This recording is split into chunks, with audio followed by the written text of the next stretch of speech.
live bem diferenciada, né, no sentido dos temas. A gente está vivendo hoje um momento, estamos vivendo aí um momento de reflexão social, né, diante do que está acontecendo na nossa sociedade, não só pela pandemia, mas também a nível de outras reflexões contra o racismo e tudo mais. Deixa eu me apresentar para quem não me conhece. Meu nome é Felipe Valores, certo? Sou pedagogo, sou coach educacional e trabalho também com a área de carreiras. E aí recebi o convite do Moura Educacional, estar aqui ao vivo com vocês, fazendo 3 temas bem importantes para o nosso desenvolvimento e para as nossas, digamos assim, para os nossos assuntos voltados à graduação, não só da área de pedagogia, porque essas disciplinas que eu irei ministrar hoje também estão inseridas no assistente social e algumas, como responsabilidade social, a gente vê também na área de administração. Tá? Estamos aqui com algumas pessoas online. Fabiano Duarte, sejam bem-vindos. Edilson, Faustino, Adson, todos sejam bem-vindos aqui. Mais uma noite, mais uma live, mais um momento para a gente refletir e estudar um pouco. Eu falo até um pouco, porque são tantos dos assuntos, mas que a gente possa trazer um pouquinho, colocar uma sementinha boa no coração das pessoas, certo? Então vamos lá. Primeira reflexão importante de hoje, que a gente vai trabalhar, são 3 temas bem, ao mesmo tempo que eles são um pouco diferentes, ao mesmo tempo eles são bem unidos. Tudo que liga a educação está tudo no mesmo barco. E aí a gente vai começar hoje, começando aqui a nossa aula, sobre um pouco da trajetória Libras, né? A língua brasileira de sinais, como é que surgiu a Libras, como é que foi essa mudança social no aspecto educacional. Depois a gente pega um gancho, um pouco, já que está entrando também alguns temas que a gente vai abordar na área de preconceito, discriminação e mudanças na lei, a gente vai entrar um pouco também sobre a questão racismo, certo? É um tema bem polêmico. Nós vamos trabalhar um pouco, falar um pouco sobre essa questão do racismo e finalizando a nossa live de hoje, e depois a gente vai fazer uma misturada de novo, responsabilidade social. Algumas pessoas chegam para mim assim em alguns momentos de aula, ou na graduação ou na pós-graduação, e questionam, de fato, Felipe, o que é responsabilidade social? Existem algumas coisas bem importantes dentro da administração que a gente tem que entender o que é responsabilidade social. Porque tem muitas empresas que elas não fazem responsabilidade social. Elas acham que porque está ajudando socialmente alguém ou algo desse tipo, ela acha que está inserida na responsabilidade social e não está. Tá? É importante a gente entender. Agora, se dentro do planejamento dela está um envolvimento com seus colaboradores, com seus envolvidos, como alunos, no caso o Moura, ele faz uma responsabilidade social às pessoas de rua. Teve agora a pandemia, foi uma distribuição de máscaras. Então, existe dentro desse planejamento uma responsabilidade social, sim. Mas a gente vai entender de fato o que seria uma responsabilidade social, 100%, digamos assim, e o que seria um marketing também social. Hoje há muitas empresas que trabalham muito, estão muito desenvolvendo não responsabilidade social só, mas também o intuito dela é trabalhar esse marketing para que possa chamar a atenção de toda a população daquilo positivamente que ela esteja trabalhando. Porque, de fato, a responsabilidade social surgiu mediante uma preocupação global também ao meio ambiente. Então, é uma palavra de responsabilidade, de compromisso, não só com o próximo, mas principalmente com a nossa mãe natureza. Só relembrando, tá, que eu já vou trazer isso de antemão, foi aí que surgiu o grande compromisso de muitas empresas trabalhar em parceria com ONGs, institutos, grupos, programas educacionais, certo? Eu faço parte, sou coordenador de um instituto de meio ambiente, aqui de Alagoas. E assim, eu fico muito feliz porque eu sou fruto desse instituto desde que eu tinha 11 anos de idade na escola pública, na escola que eu sempre estudei. E é importante que essa preocupação se tornou uma responsabilidade social para algumas empresas. Por quê? Porque essas empresas patrocinou, estão juntas, estão inseridas dentro desses institutos. Então assim, agora dia 5 de junho, por exemplo, é o Dia Mundial do Meio Ambiente. Agora ontem se eu não me engano, ontem. Hoje estamos aí já no dia, hoje é 4. Ontem foi o Dia Nacional, dia voltado aos programas de educação ambiental. Então isso também está inserido no item de responsabilidade social. Tá? As empresas, elas quando estão desenvolvendo seus planejamentos estratégicos, quando elas estão desenvolvendo todas as suas rotinas de gestão de projetos, aí Fabiano Duarte, que está aí online, sabe muito bem sobre essa questão, é gestor de projetos, é especialista de projetos, trabalha juntamente com o PMI, né? PMBOK, todas essas plataformas, esses books, digamos assim, esses livros que fazem parte do desenvolvimento de uma área de gestão de projetos, que também pode ser trabalhada a área de responsabilidade social. Tanto que para você se tornar um PMP, certo? Tanto que para você se tornar um profissional de projetos reconhecidos, você tem que ter 5 mil, 10 mil, alguma coisa assim, horas em projetos. E esses projetos, grande parte deles é voltados à responsabilidade social. Então aí fica o convite a você de pedagogia, a você da turma de assistente social, não se iluda não. Desenvolva, corra atrás dos seus objetivos, mas também tenha um pouquinho de tempo para o social, certo? O social que vai fazer com que muitas pessoas possam aprender através de você e possam ter grandes oportunidades através da sua ajuda, tá? Esse social pode ser em parceria com as igrejas, em parceria com as ONGs e tudo mais. Mas enfim, já terminei aí falando muito sobre responsabilidade social, sobre a parte de introdução de responsabilidade social, como identificar, como criar líderes sustentáveis, líderes ambientais. Nós vamos falar hoje um pouco sobre a questão do marketing verde, né? A indústria 4.0, a nova era da revolução industrial, a questão tecnológica, os cursos à distância, como o EAD trouxe novidades e trouxe um grande diferencial para a nossa sociedade. Graças a Deus o EAD veio e veio para ficar. Por quê? Imagine que há uns anos atrás eu gostaria de fazer 2, 3 pós-graduações. Eu lembro como hoje, Rosa Trícia foi minha coordenadora aí de uma instituição. Na sexta-feira à noite eu fazia uma pós, no sábado era outra pós e no domingo era aula de mestrado. Então, como é que ficava a minha vida? Uma correria, né? Então, quando você tem hoje um ensino à distância, eu amo estudar às segundas-feiras. Eu amo estudar sempre no meu domingo à tarde, ler, fazer minhas disciplinas online. Por quê? Porque é um horário flexível, um horário pós-almoço, eu poderia estar aí descansando, mas eu estou fazendo aquilo que eu gosto, aquilo que está dentro do meu tempo. Gestão de tempo é outra coisa importante que a gente também vai trabalhar mais à frente. Mas vamos agora entrar num assunto bem importante, tá? Como eu falei aqui no início, nós temos 3 assuntos fantásticos, né? Que é Libras, nós vamos trabalhar Libras, tá? Desde o seu surgimento aqui na década de 1990, o famoso crescimento, momentos de transformações que aconteceram aqui nas implementações de política educacional, principalmente aqui no Brasil, certo? Depois a gente vai entrar um pouco sobre a questão do compromisso, da responsabilidade, do respeito, tá? Principalmente ao não, bem grande, o não ao racismo, né? Como eu estava até conversando com Rosa, vidas negras importam. A gente vai falar um pouco sobre isso mais à frente. E um outro item encerrando, que é de fato responsabilidade social. Como muita gente, repito e digo, não se iludam.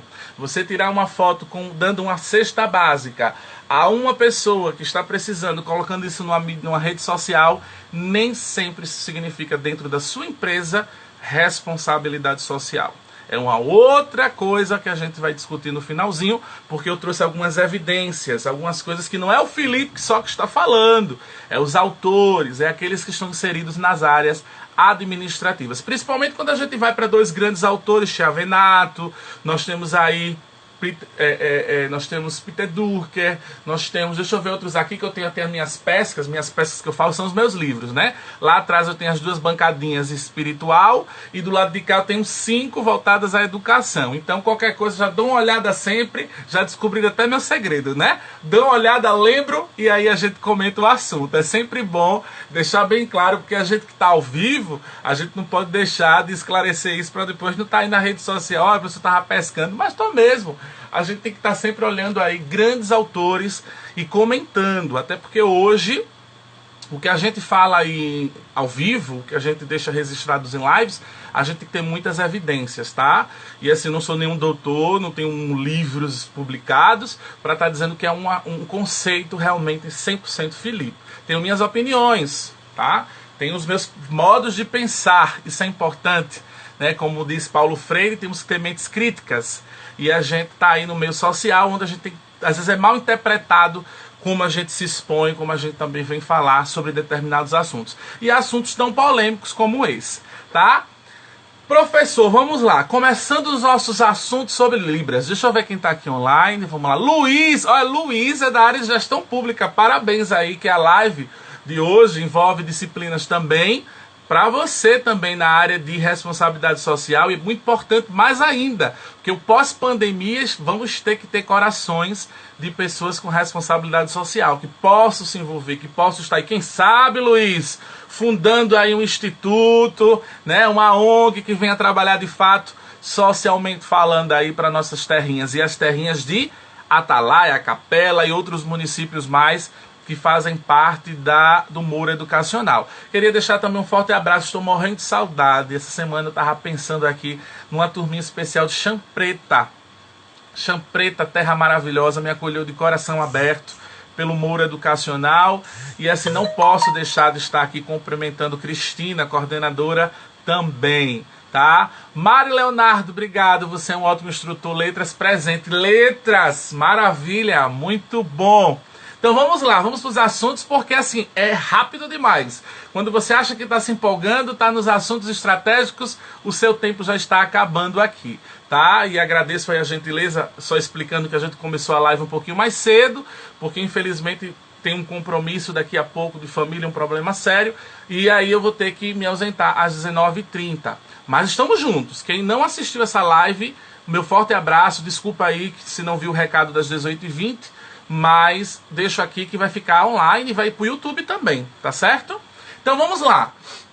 Então na década de 1990, por considerar que é um período que representa realmente de fato algumas transformações nas áreas educacionais aqui no nosso Brasil, a área, né, que vem sendo discutida, Libras, começa a ser realmente inserida na educação especial inclusiva. Então aí eu já quero deixar um convite que eu deixo bem claramente para você. Olha, eu sou professor de pós-graduação na área da educação inclusiva, inclusive algumas instituições já ministrei a área de Libras.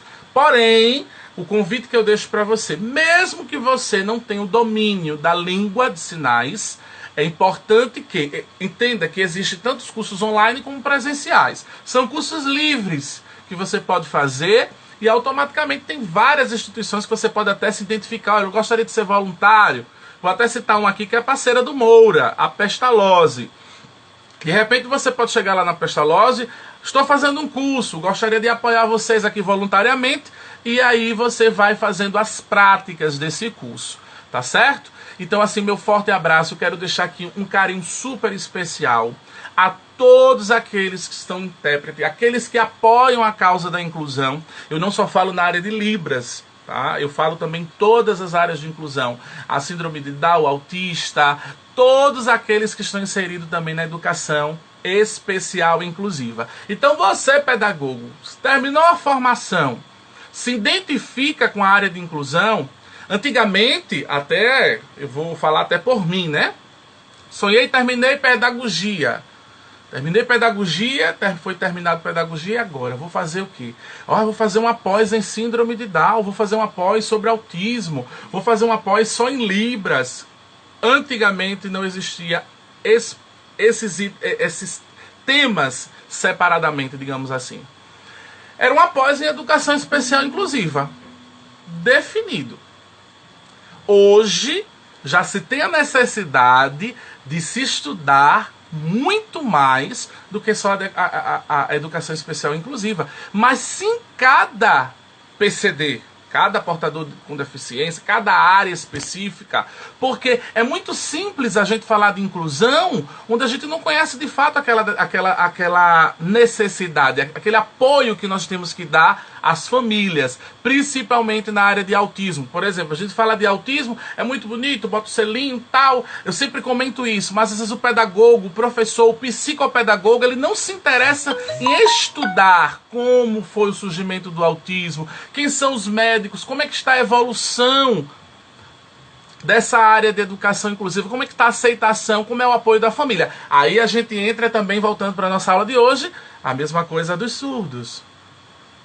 Vocês têm noção, vocês têm ideia de quantos antepassados, quantos jovens, melhor, eu falo sempre jovens, porque quando eu me aprofundei no estudo dos surdos, quando eu me aprofundei na questão da língua brasileira de sinais, que a gente vai para o passado, principalmente em Roma, Grécia, a gente se assusta com as atrocidades que faziam com os portadores de surdez. E eu vou falar para vocês que é só o início da nossa aula sobre esse assunto, porque a gente não pode estudar o presente, não pode entender sobre uma lei, sobre um direito, sem antes entender o porquê nós lutamos hoje tanto por essa causa, por eles, para que eles estejam inseridos na educação normal. É muito importante a gente refletir da mesma situação de muitos escravizados no mundo, principalmente vindo aqui de outras áreas da África, vindo para o nosso Brasil ser escravizados. Entender sobre o conceito de racismo. Até um dia desse me perguntaram uma coisa bem interessante. Felipe, eu não posso hoje em dia nem chamar de determinadas formas. Olha só. Porque eu posso ser mal interpretado. Não comentei nada com essa pessoa. Em um determinado dia, é uma pessoa da minha família, por isso que eu estou citando esse estudo de caso. Isso é um estudo de caso. Aí, em determinado dia, passa uma mulher bonita, elegante, e ele enfatiza claramente uma forma preconceituosa. Nossa, que negra linda, que mulher negra bonita, que gostosa. Desculpe o termo, mas para vocês entenderem no popular. E aí eu parei, olhei para ele e disse, interessante, que a branca quando passa, você só diz, que mulher bonita. Muitas vezes nós estamos inseridos na cultura do preconceito e não analisamos o que falamos, o que julgamos, o que apontamos. Tá? Existem milhões de formas de discriminações, mas as que doem de fato na alma é quando a gente exclui, quando a gente se sente melhor do que o outro, quando a gente acha que pode tudo, porque tem um diploma, porque se acha tal, porque dá aula não sei aonde. Se iluda não, meu filho. Se iluda não, viu? Se iluda não, porque buraco é igual para todo mundo. Porém, o teu conhecimento, a tua forma de ser, ajuda com que você vai apoiar o outro, aí vai fazer você um profissional inesquecível. Até nas praças vai botar teu nome depois que tu morre. Nas ruas, tudo. Mas o que é isso, minha gente? É uma reflexão que eu quero trazer para a aula de hoje, diante de um mundo que a gente está vivendo. Até em pleno tempo de pandemia, tá?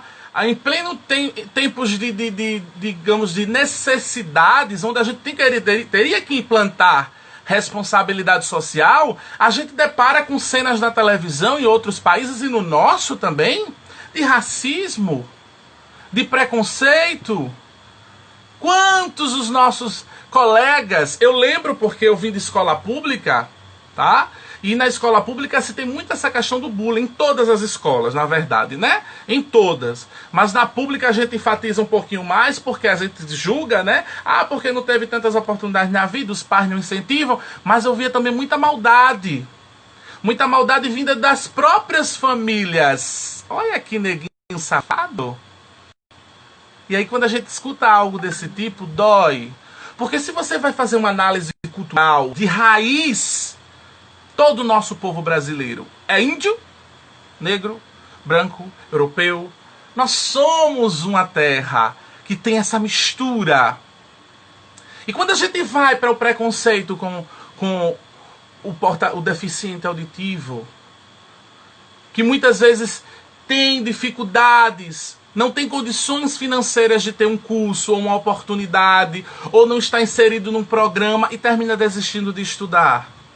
Então você que está se formando em pedagogia, você que está se formando em gestão pública, você que está se formando em assistente social, jamais deixe de estudar Yamamoto.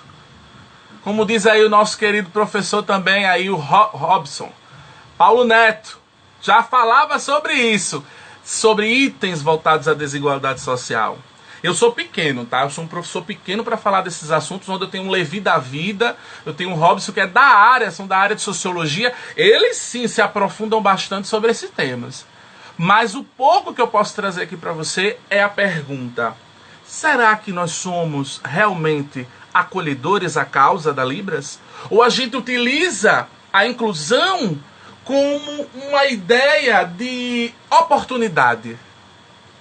Como uma ideia de estar crescendo no mercado de trabalho essa área? Será que é vista só dessa forma? Então eu deixo esse convite para você que está aí ao vivo, para você que vai assistir depois, faça essa reflexão. Se for para falar de pedagogia, fale sobre o amor. Paulo Freire deixa bem amarrado. Temos que amar para falar da educação. E esse amor já é ligado também a sacrifício, que a palavra amor em todo o seu estudo é sacrifício. Ninguém tem maior amor que existe do que dar a vida pelo irmão. Isso é bíblico, isso é dinâmico, isso está inserido em várias culturas do mundo inteiro. E esse irmão é essa criança, é esse autista, é esse portador, esse deficiente auditivo, que esse PCD, que precisa, acima de tudo, do nosso acolhimento. E acima de tudo, não só do acolhimento não, do nosso conhecimento. Muitas vezes a gente vai estar inserido na educação especial inclusiva, não conhece as leis, não conhece, não se envolve, não participa. Como é que eu vou estar trabalhando a inclusão se eu não estou nem por dentro dela? Como é que eu vou debater? Como é que eu vou fazer meu planejamento de aula, meu semanário? Os meus projetos pedagógicos que trabalhem todos na sala? Porque criticar, o mundo já critica demais, o mundo já tem crítico demais. Está na hora da gente ver as oportunidades, refletir e colocar em prática.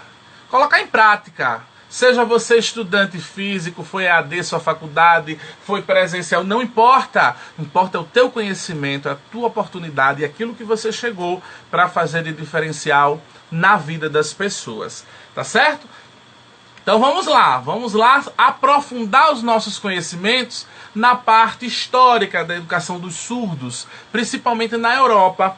Uma das coisas que mais me chamou a atenção na Europa foi a descoberta, o apoio, em 1745, de um professor, tá, que observava Alice. Alice, não especificamente no livro que eu li, não especificamente não disse é filho, ou se era a vizinha dele. Para mim isso pouco importa. O que importa é a coisa boa que ele fez.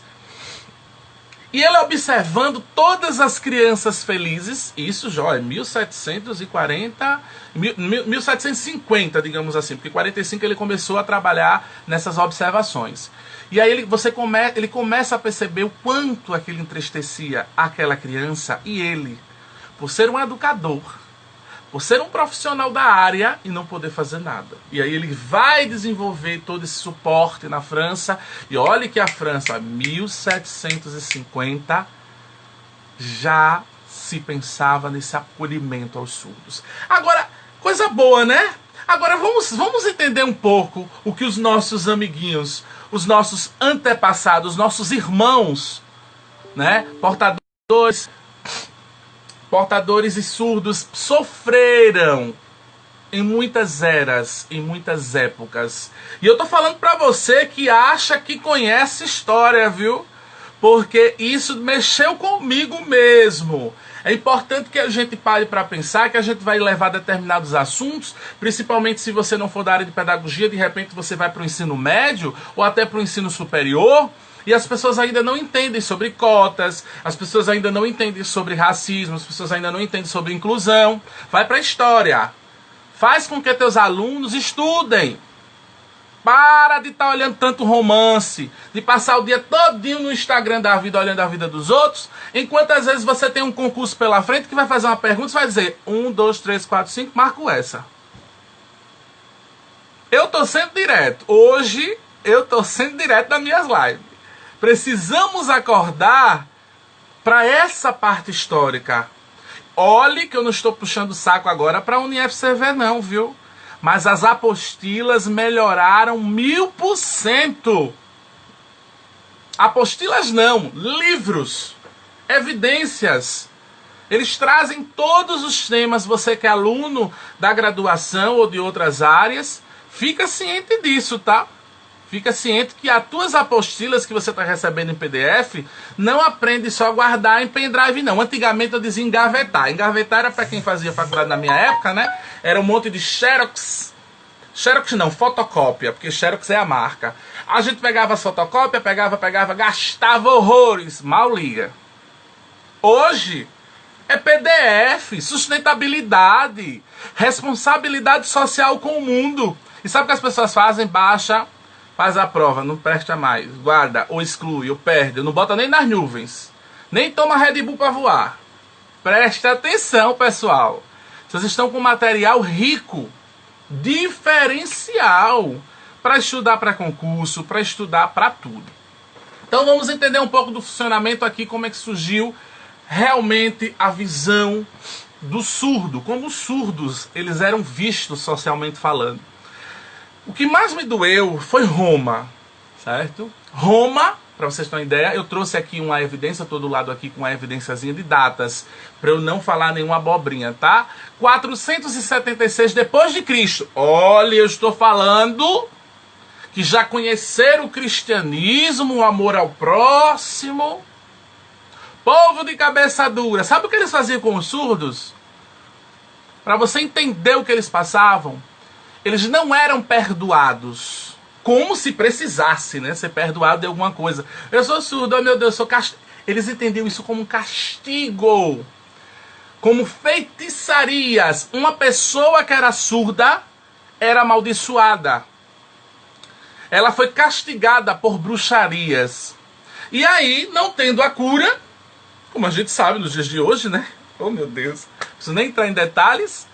Eles jogavam essas pessoas no rio para a morte. Primeira evidência que me assustou. Isso eu li um capítulo todo, detalhadamente. Eu tentei entender, tá? Até o nome Tíger, o nome do rio, Tíger, em Roma. Tá? Que é o contrário a mar. Amor.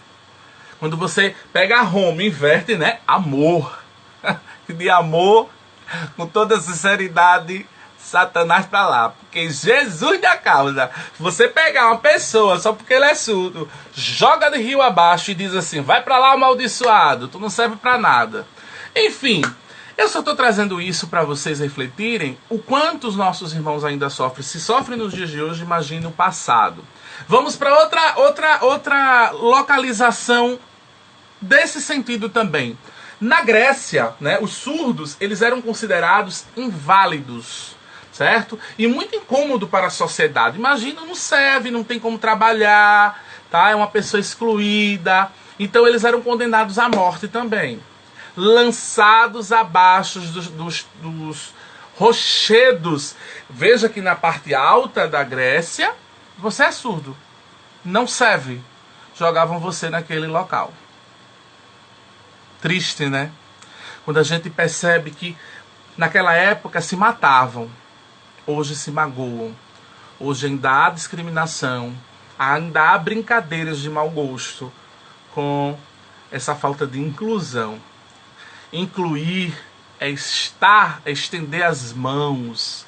Você professor, você pedagogo, você assistente social, você gestor público, acima de tudo você tem que estar ali para estender as mãos. Muito importante. Aí eu disse, nossa, se eu cheguei em Roma, que é uma cidade que eu acho linda, né? Deus quiser, ano que vem estou lá. Grécia, nem se fala, né? Mas o que tem de beleza no passado pecaram muito. Não tiveram essa sensibilidade com o próximo, essa sensibilidade. E aí nós vamos para uma área que eu também acho linda, mas uma área que já pensava de forma diferente por sua visão religiosa. Preste atenção onde eu quero chegar. Pérsia, Egito. O Egito e a Pérsia já pensava diferente do surdo. Ele já entendia como Roma e Grécia era maldição, né? Egito e Pérsia não era maldição, era bênção. Como assim? Eles entendiam que os deuses escolhiam alguns filhos, alguns membros do Egito ou da Pérsia, para ser suas ligações. Em contrapartida, eles viam surdos, porque eles só podiam ouvir os deuses.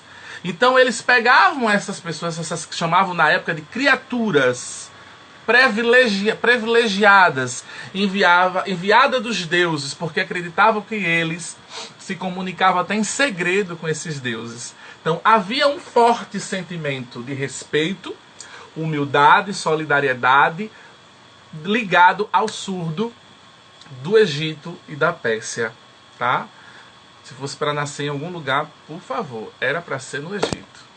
Porque eles cuidavam desses privilegiados, segundo ele, conforme as bênçãos dos deuses.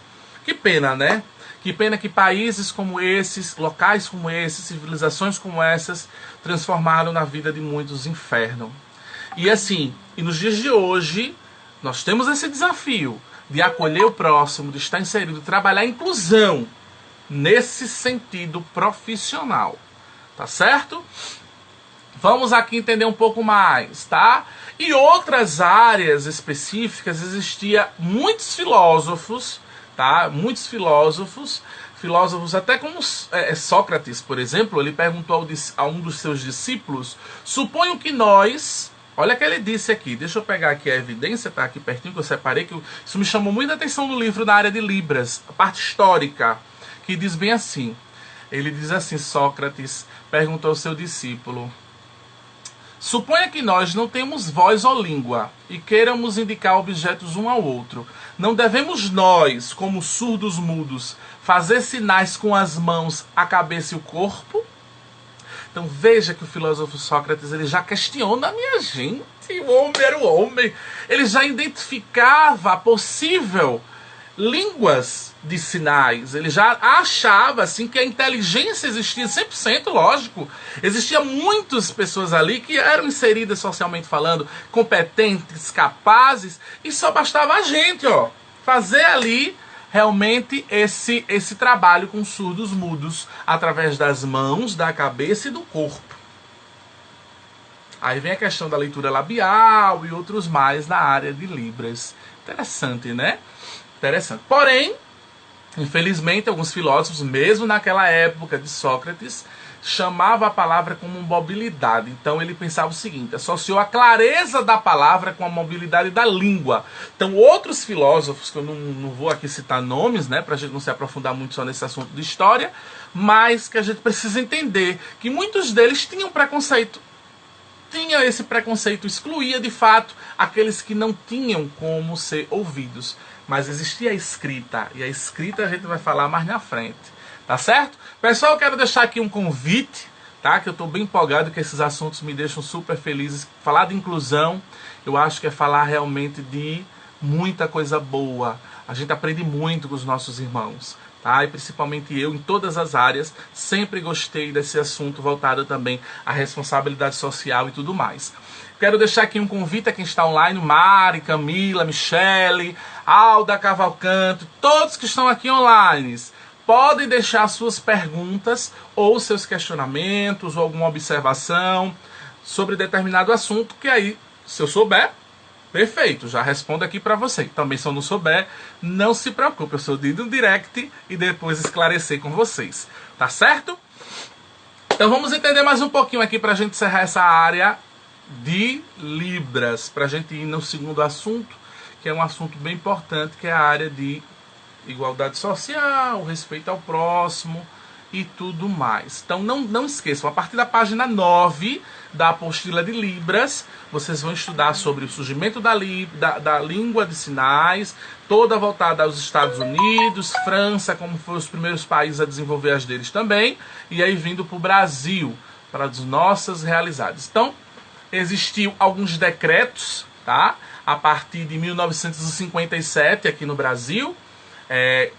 Vou ler para vocês aqui para a gente entender esse funcionamento. Por decreto imperial, da Lei 3.198 de 6 de julho, o Imperial Instituto dos Surdos Mudos passou a ser chamado Instituto Nacional de Educação dos Surdos. Então, nessa época, perceba que de 1957 para cá, já se trabalhava mais esse aspecto de inclusão. E se amarrou bem a inclusão em 1990, certo? Fica aí ciente sobre isso, que é assunto de concurso público, viu? Cai bastante essas datas, essas leis, mesmo sendo histórias, mesmo sendo, infelizmente, atrocidades, ignorância de muitos da época, mas cai realmente para as nossas identificações. Nós somos professores, e todo professor ele tem que ter embasamento teórico, né, a parte dos seus conceitos, mas ele tem que ter conhecimento também na história. A história não muda, o passado não muda. Eles têm que ser explicados, pode até ser justificado para muitos, mas tem que ser realmente escancarados em alguns detalhes. Eu não posso deixar de encerrar essa parte de Libras. Eu sou, deixando bem claro, estou aqui como um professor, com evidências. Quem quiser esse material, mesmo até não sendo do Moura, eu posso passar alguns livros, pode falar no direct aí com o pessoal da instituição, Thaisiane, Rosa, e eu posso estar encaminhando para vocês, tá certo? Só deixando bem claro que na Idade Média, muitos surdos também eram excluídos ao extremo, principalmente das religiões cristãs. Dói dizer isso porque eu sou cristão, né? Mas eu tenho que ser realista e não posso deixar de falar sobre isso, porque principalmente no catolicismo da época da Idade Média, como os surdos não podiam falar, os padres não podiam escutar, então não tinham como comungar. Então eles se sentiam excluídos do cristianismo, já que a Igreja Católica Romana era a mais forte da época, certo? Graças a Deus muita coisa mudou, porque senão nem eu seria mais católico romano. Mas com todo respeito, tenho minha fé, cada um com sua fé, mas eu não posso deixar de explicar isso aqui, porque muitas religiões, muitas culturas também excluíam os surdos. E eu não posso deixar de falar isso aqui, tá? É verdade, passado não muda, tem que ser dito, tem que ser explicado, tá certo? E aí a gente vai para outras características importantes da área de Libras, que é a parte de inclusão. Então, eu encerro essa parte de Libras aqui para vocês com uma reflexão. Façam uma pós-graduação, façam uma especialização em educação especial inclusiva, que envolvam de fato a área de inclusão no sentido geral, e principalmente façam um curso na área de Libras. É muito bom, é gratificante. Nós somos uma porcentagem muito pequena de professores formados que trabalhem, que se desenvolvam e que conheçam as línguas brasileiras de sinais. Tá certo? Então vamos agora para um outro item muito importante. Eu quero deixar bem claro aqui, vou abrir só os tópicos, já fechei aqui os tópicos da parte histórica. E já vamos agora para item 2. Certo? Quando a gente vai para entender de fato o que é o racismo, né? O que é a desigualdade social, o que é o preconceito, tá? É a gente criar, infelizmente, determinadas acusações, julgar o outro, que nós não temos esse direito, de forma alguma. Mas, infelizmente, nosso Brasil, ele é ranking, ele é top nos índices, nos seus indicadores de um país racista. E aí nós encerramos, a gente falou do preconceito dos surdos, a gente também fala dos preconceitos voltados à cor também. Tá? Recentemente, nos Estados Unidos, a televisão está mostrando que, de fato, um policial branco, né, eles enfatizam bem isso, branco, fez com um negro. Gerou repercussões no mundo inteiro, tá? E não era para menos. Nosso Brasil é um Brasil, infelizmente, que tem ainda muito forte o racismo. Por quê? Trazer esses assuntos importantes para a área de pedagogia. Por que inserir isso na área escolar? tá? Primeiro, leve diversidade cultural para a sala. Nós temos que entender que existe o Dia da Consciência Negra, existem as culturas, a nossa cultura afro, que eu acho linda, todo o meu respeito aos babalorixás, aos pais de santos, ao candomblé do Brasil, por que não? Porque, querendo ou não, houve muito preconceito. Os nossos irmãos sofreram muito por não poderem estar se sentindo inseridos na nossa sociedade, por ter a liberdade de cultuar seus deuses, ou seus orixás, ou suas divindades, como eles queiram chamar. E aí vem essa reflexão. Eu tive vários casos que me fez refletir, por exemplo, na área de assistente social. Imagine que você é um estudante de assistente social, onde você tem que estudar sobre candomblé, sendo você evangélico, sendo você de outra religião. Por que não? Qual o problema disso? Algumas pessoas chegam para mim, eu não quero esse tema. Por que não? É aí que surge o preconceito. É aí que a gente descobre que você deveria rasgar ou até se questionar o que eu estou fazendo agora com esse preconceito, com essa discriminação. Sabendo que tantas culturas inseridas há dos nossos irmãos escravizados, infelizmente, que a gente vai falar lá na frente um pouco sobre isso, a gente vai refletir muito sobre essa cultura inserida no nosso Brasil. Principalmente que nosso Brasil são muitas religiões. É o catolicismo apostólico romano, católico apostólico romano, que também existe o espiritólogo, eu até chamo espiritólogo, que até muitos amigos nem gostam quando eu chamo isso. Quem é esse espiritólogo? É aquela pessoa que vai pra missa, à noite vai pra um candomblé, que gosta também de dia de Iemanjá, que gosta... E o que é isso? Cultura para muitos. Agora, tem pessoas que são retas nesse sentido religioso. Eu, por exemplo, eu sou católico, tem a minha missa, eu acho que eu tenho que conhecer a doutrina da igreja, o que é liturgia, já fui coroinha, aí que eu gostaria de ser padre, mas não deu certo, mas tudo bem, passou. Porém, existe também aqueles que estão inseridos na cultura afro, nos nossos irmãos evangélicos, muitos protestantes, o seu Shonoe, as religiões budistas inseridas no Brasil. Nós temos uma porcentagem em São Paulo de comunidades budistas. Então nós temos que ter muito respeito ao que de fato é feito dentro da nossa cultura por meio da responsabilidade social. Quando eu vou hoje para a Bahia, vamos aqui, eu só quero lembrar, não estou aqui dizendo qual é a religião certa e qual é errado, pelo amor de Deus, não estou falando realmente a nossa disciplina de hoje, tá? É bem deixar bem claro para a gente ficar com isso bem na mente. Quando eu vou para a Bahia, quando eu vou para Salvador, nós temos aí um ser humano que até hoje, suas obras de responsabilidade social está inserida na nossa cultura do Brasil. Irmã Dulce.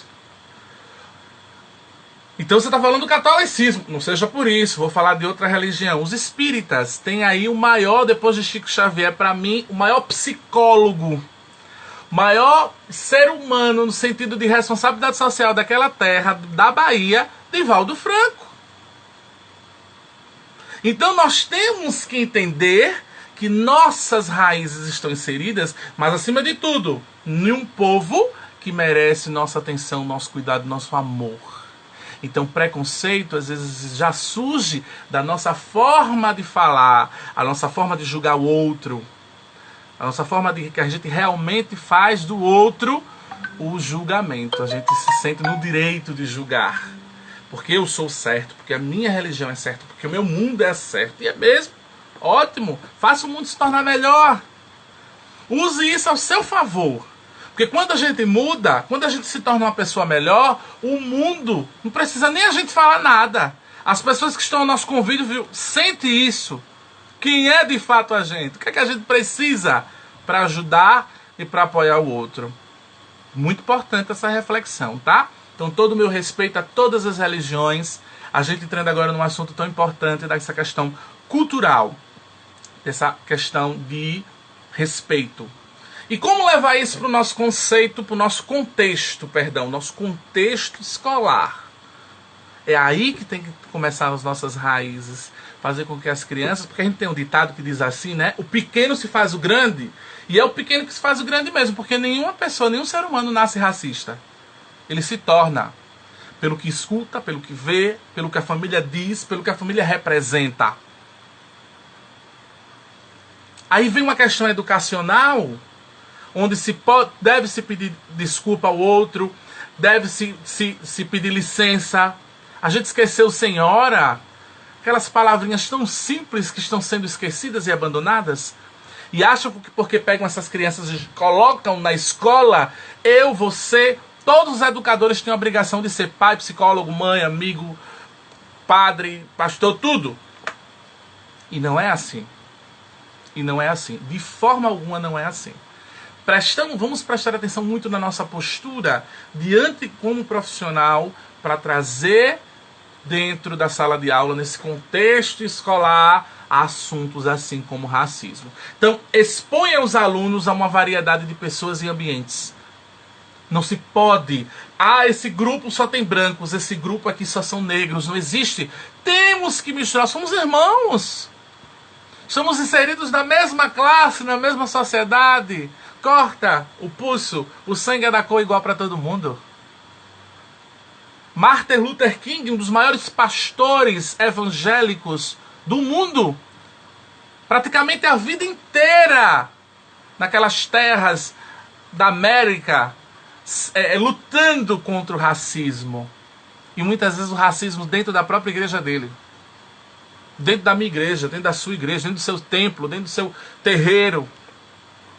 Que o maior preconceito que existe, o maior racismo e discriminação, não vem só de longe, não. Não vem da rede social. Eu acredito sim que vem dentro da sua casa. Dentro de você mesmo. Conheço tantos negros que são racistas com eles próprios. Eu tenho na minha família um. Graças a Deus mudou a forma de pensar, mas preconceito com ele próprio. Então vamos mudar.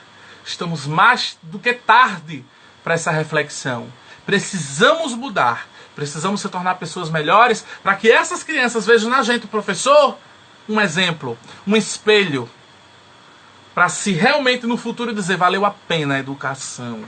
Valeu a pena estudar, ser assistente social. Valeu a pena ser um gestor público. Ser um prefeito, ser um deputado, ser um vereador. Porque o que nós estamos vivendo socialmente falando é um Brasil onde os maiores roubos da política mundial estão aqui no nosso país. E não é partido, não estou falando aqui de partido esquerda, direita, à frente e costa, não me importa. Importa que estamos perdendo tempo. Estamos perdendo tempo em fazer o melhor para a nossa sociedade, para a nossa educação, para as nossas crianças. Porque se as nossas crianças não entenderem a mensagem agora dos seus educadores, eu acho que vai ser um futuro muito triste. Infelizmente. Tá certo? Então, garanta que a aprendizagem cultural vá além das comemorações. Eu só vou falar da Semana do Meio Ambiente porque agora é dia 5 de junho. Meio ambiente é diariamente, responsabilidade social já está falando. A responsabilidade social é isso. Tem que cuidar do meio ambiente, tem que analisar se o papel é reciclado. Tem que analisar se as nossas posturas estão dentro dos padrões da ODS, os Objetivos de Desenvolvimento Sustentável Mundial. Agenda 2030. Estuda você, pedagogo, você que está aí ao vivo. O que é a Agenda 2030? Quais são as metas do futuro? Os objetivos para se acabar com a fome, com a falta de água. Nós somos um dos países que mais desperdiça água potável no mundo. Passou hoje uma reportagem que eu quase desligo para não chorar. Os maiores índices de desperdício de água em São Paulo. Enquanto no interior de São Paulo, enquanto tem áreas aqui do Brasil seca.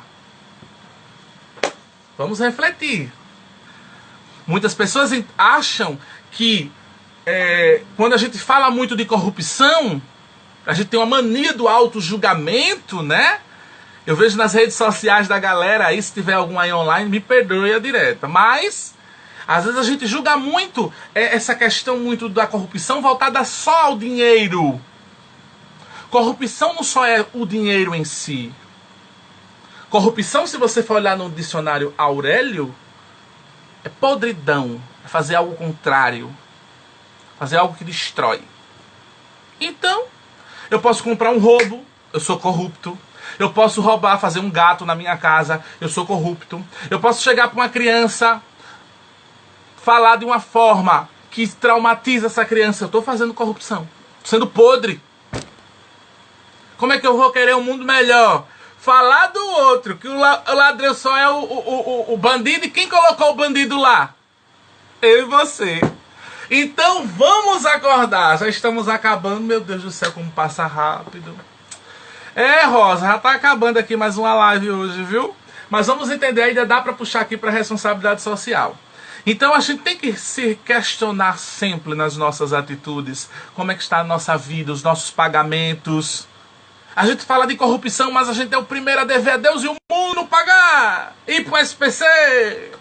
Ah, mas é muito fácil, mas agora o desemprego. Sim, mas tem pessoas pegando esse auxílio emergencial, fazendo tatuagem, esticando o cabelo, mas não prioriza as contas. Isso é o quê? Corrupção. Então a gente vai falar de responsabilidade social nas empresas. Então eu digo sempre, faça responsabilidade social. Não só queira aparecer. Não queira confundir marketing social. Marketing social, ele é bom, porque toda empresa ela tem que ter indicadores. Olha, para você ter uma ideia, vamos dar um exemplo aqui. Eu não vou citar o nome da empresa, porque eu trabalhei lá 9 anos, mas não vou citar o nome da empresa não. Mas a empresa que eu trabalhei, ela tinha todo mês um setor de qualidade, tá? Um forte abraço a Vivian Cioli, se ela assistir esse vídeo, tá? De Marechal Deodoro, ela maravilhosa, da área ambiental.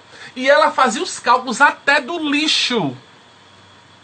Até a reciclagem a gente se proporcionava a contabilizar o que os funcionários gastavam em folhas.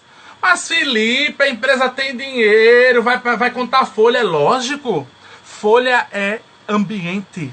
Folha é sustentabilidade, é reciclagem, é desperdício, gasta-se tinta, polui mais a natureza. Pergunte-se se vale a pena imprimir aquilo que de fato seja importante ou não.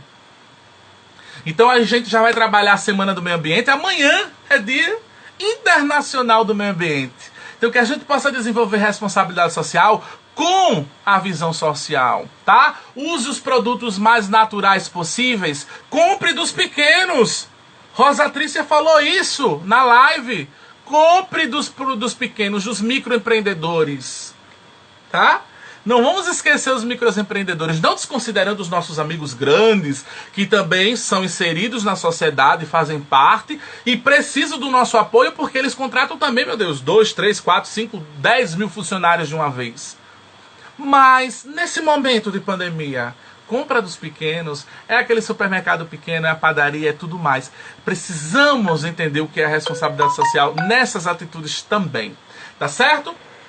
Outra coisa importante para a gente encerrar aqui, a responsabilidade social voltada às ações de voluntariado. Já está falando, é voluntário. Voluntário não ganha bolsa. Voluntário não ganha nada. Eu conheço gente que bota na internet, trabalho voluntário. Mas é o primeiro a comer o dinheiro do instituto, da ONG, da onde que quiser que chame. Isso não é voluntariado. Isso não é responsabilidade social, isso é emprego. Isso é meio de vida. Tem gente que tem meio de vida com isso. Colocando, dando cesta básica ao povo. E é dinheiro que rola. Não posso negar isso aqui. Que nós estamos numa live e eu falo sempre. Tem que ter evidências. E eu tenho as evidências aqui para vocês. Para a gente refletir e pensar. Trabalhar a pedagogia sem estudar leis, políticas públicas, inclusão, não é? Pedagogia não se limita só ao A, B, o C, o D. Até o Fundamental 1, Fundamental 2, ela é muito mais que tudo isso. Prestem atenção. E aí, Felipe, eita meu Deus, eu faço isso, mas será que eu estou fazendo responsabilidade social ou marketing político? Quando você é pequeno, como eu vejo muitas empresas pequenas, que, desculpe até o termo, faz das tripas coração, pode crer, meu irmão e minha irmã, que isso é uma responsabilidade social, porque você está deixando de priorizar tantas coisas para ajudar o outro, para inserir. Ah, mas eu não posso, então expor? Deve. Porque se você também for trabalhar um sistema de gestão da qualidade como a ISO 9001, implantar um sistema na tua empresa, essa responsabilidade social, esse apoio social que você está fazendo num momento como esse, você vai ter como evidência para mostrar. A minha empresa, ela é de qualidade e ela tem um apoio, ela visa, ela cuida das ações sociais ao próximo. A maior responsabilidade que você também pode ajudar é os teus colaboradores. Tá? Fazer doações para instituições sociais com CNPJ. Não é qualquer instituto, não é. Procura a história, procura a essência daquele local. Tá certo? Veja de fato se realmente aquele local precisa do teu apoio. É muito importante isso. Tá? Mostrar, eu estou percebendo, por exemplo, o Moura fez uma ação belíssima, eu adorei a ideia das máscaras. Por que a ideia da máscara foi tão responsabilidade social? Porque trabalhar a saúde é importante. Às vezes uma máscara salva uma vida. Isso é responsabilidade social. Isso também faz parte do contexto social, tá? Então faça essas doações. Eu ajudo ao Instituto dos Idosos. Eu ajudo a área que mais precisa de apoio social. Para se trabalhar as responsabilidades sociais, tá? Daniela, um abraço aí para você também. É, de fato, sem sombra de dúvida, a área que vai ter mais idosos. Por que, Felipe? Eu quero encerrar. Eu preciso encerrar essa nossa live falando sobre esse item de responsabilidade social para os idosos. Por quê? Porque o nosso futuro, nós seremos um dos países com mais idosos no mundo. As pessoas não entenderam. Cuidado dos idosos, os institutos que cuidam dos idosos. Eu vou ser no futuro aquele idoso, se eu chegar lá ainda, né? Porque do jeito que a gente tá numa industrialização de comida tão forte, eu não sei, daqui a pouco a gente já nem morre, fica mumificado. Então, pensamos, eita, minha empresa vai começar a trabalhar agora com os idosos. Eu sempre falo, essa área mexe muito comigo. Então, trabalhe com os idosos. Crianças também. Felipe, os adolescentes. Tá, tem fases na vida da gente que tudo bem, você tem uma oportunidade maior. Eu não sou daquela pessoa, por mais... Eu tô agora sendo Felipe, eu não tô sendo estudo aqui nenhum, tá? Eu acho que a gente tem que dar o peixe, mas muito melhor do que dar o peixe é ensinar a pescar. Eu vim de um bairro carente, eu vim do Pontal da Barra, onde eu mesmo, sendo de menor, não sabia nem o que era trabalho infantil, que nem podia, até minha mãe, meu Deus do céu, coitada, nem sabia nem o que é isso. Eu vendia aos turistas, o senhor quer comprar uma toalhinha, né? E às vezes o turista diz, mas que meio desenrolado. Comprei em dólar, ainda tem que ser em dólar, porque eu valia mais na época, ainda vale. Aonde eu quero chegar com isso? Naquela época, era uma visão, mas hoje tem tantos programas que ajudam a juventude, tantas oportunidades. Temos o jovem aprendiz, estagiário legal, programa Primeiro Emprego. Mas muitos não enxergam dessa forma e continuam presos no seu mundo interior. Certo? Então, eu trouxe aqui uma evidência para vocês que diz assim, de acordo com o IBGE, presta atenção, de acordo com o IBGE, Instituto Brasileiro de Geografia e Estatística, tá? Em apenas 5 anos, o número de idosos aumentou 18% aqui no Brasil. As crianças e adolescentes, só aqui no Brasil, são 45 milhões vivendo em abrigos. Eu estou falando, presta atenção para a gente encerrar essa live, para você refletir. 45 milhões de crianças e adolescentes abandonadas. Não falo nem abandonadas, porque estão em abrigos. Eu não estou falando daquelas que estão nas ruas, não. Estou falando daquelas que estão esperando adoção, daquelas que estão esperando oportunidade, esperando o seu apoio. Aí, seja voluntário. Pega essa época sua agora, desenvolva um projeto, faça um diferencial na vida de um jovem, que eu tenho certeza que você vai poder botar em prática tanta coisa boa, meu Deus, tanta coisa boa, principalmente depois da sua graduação. Eu sempre, deixa eu tirar só um negocinho que tá manchando aqui, tá? Só um minuto. Eu queria que você só refletisse uma coisa muito importante, que a gente não precisa esperar se formar, ter o título para começar a agir como pedagogo, agir como assistente social. Então, eu sei que a gente vai ter um evento, aí eu fui convidado para palestrar aí no Moura, vai ser um evento virtual. Estou logo dizendo que não é obrigatório todo mundo participar, mas é um evento fantástico, vai ter certificação.